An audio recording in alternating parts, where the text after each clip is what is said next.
ಅದಕ್ಕೆ ಇಲ್ಲೇ ಒಂದು ಸೈಬರ್ ಸೆಂಟರ್ ಇದೆ, ಸ್ವಲ್ಪ ಹೋಗಿ ಬರ್ತೀನಿ. ಸರಿ, ಬೇಗ ಹೋಗ್ಬಾ, ನಾನು ಹೋಗ್ತಾ ಇರ್ತೀನಿ. ಹಂಗೆ ಹೋಗ್ಬಿಟ್ರೆ ಮತ್ತೆ ನೀನು ಬರೋ ತನಕ ನಾನು ರೋಡಲ್ಲಿ ನಿಂತ್ಕೊಂಡಿರಲ್ಲ, ಹೋಗ್ಬಿಟ್ಟು ಬಾರೋ. ಅಲ್ಲ ಅದಕ್ಕೆ ಸೈಬರ್ಗೆ ಹೋಗಿ ಒಂದು ಪೇಜ್ ಡೌನ್ಲೋಡ್ ಮಾಡಿ ಪ್ರಿಂಟ್ಔಟ್ ತೆಗಿಬೇಕಷ್ಟೇ. ನಂಗೆ ಇದು ಯಾವುದು ಅರ್ಥ ಆಗಲ್ಲ ಕಣೋ ಸುಬಾ. ನಿನ್ನ ಕೆಲಸ ನೀನು ಮುಗಿಸ್ಕೊಂಡು ಬಾ, ನಂಗೆ ಯಾಕೆ ಇದೆಲ್ಲ ಹೇಳ್ತಿದ್ಯಾ? ಯಾಕೆ ಅಂದರೆ ಇಷ್ಟಕ್ಕೆಲ್ಲ ದುಡ್ಡು ಕೊಡ್ಬೇಕಾಗಿರೋದು ನೀವೇ. ನಾನಾ?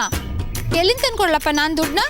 ಅದೇನೋ ಅಂತಾರಲ್ಲ, ಬೇಡ್ಕೊಂಡು ತಿನ್ನೋರ್ನ ಅರ್ಕೊಂಡು ತಿಂದ್ರು ಅಂತ, ಹಂಗಾಯ್ತು. ಹೋದ್ವಾರ ಇನ್ನು ನಾನೇ ನಿಮ್ಮ ಕೈಲಿ ಕೊಟ್ಟಿದ್ನಲ್ಲ ಅದಕ್ಕೆ. ಆ ದುಡ್ಡು ಇನ್ನೂ ಇರುತ್ತೇನೋ? ದಿನಸಿಗೆ ತರಕಾರಿಗೆ ಅಂತ ಖರ್ಚಾಗಿರೋದಿಲ್ವಾ? ನಮ್ಮ ಹತ್ರ ಏನು ಎಕ್ರೆ ಜಮೀನು ಇದೆಯಾ ಹೇಳೋ?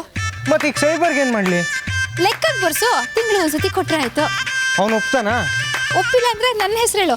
ಯಾರು? ನರಹರಿ ತಾನೆ, ಖಂಡಿತ ಒಪ್ಕೋತಾನೆ, ಹೋಗು. ಏನಕ್ಕೆ ಎಲ್ಲ ಕಡೆ ಭಾರಿ ಇನ್ಫ್ಲುಯೆನ್ಸ್ ಇಟ್ಟಿದ್ದೀರಾ? ಮತ್ತೆ ಅಷ್ಟಿಂದ ಸಂಸಾರ ನಡ್ಸಕ್ಕಾಗತ್ತಾ? ಸರಿ, ಬೇಗ ಹೋಗಿ ಕೆಲಸ ಮುಗಿಸ್ಕೊಂಬ, ಹೋಗು. ಸರಿ, ನಾನು ಹೋಗಿ ಬರ್ತೀನಿ ಅದಕ್ಕೆ.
ನರಸಿಂಹ ಅವ್ರ ಕಿರಿ ಸೊಸೆಯಾದ ನಾನು ಯಳಂದೂರು ನಂಜುಂಡಪ್ಪನವ್ರ ಮಗಳ ವಿಚಾರದಲ್ಲಿ ಮೂಗು ತೋರಿಸಿ ತಪ್ಪು ಮಾಡಿದ್ದೀನಿ.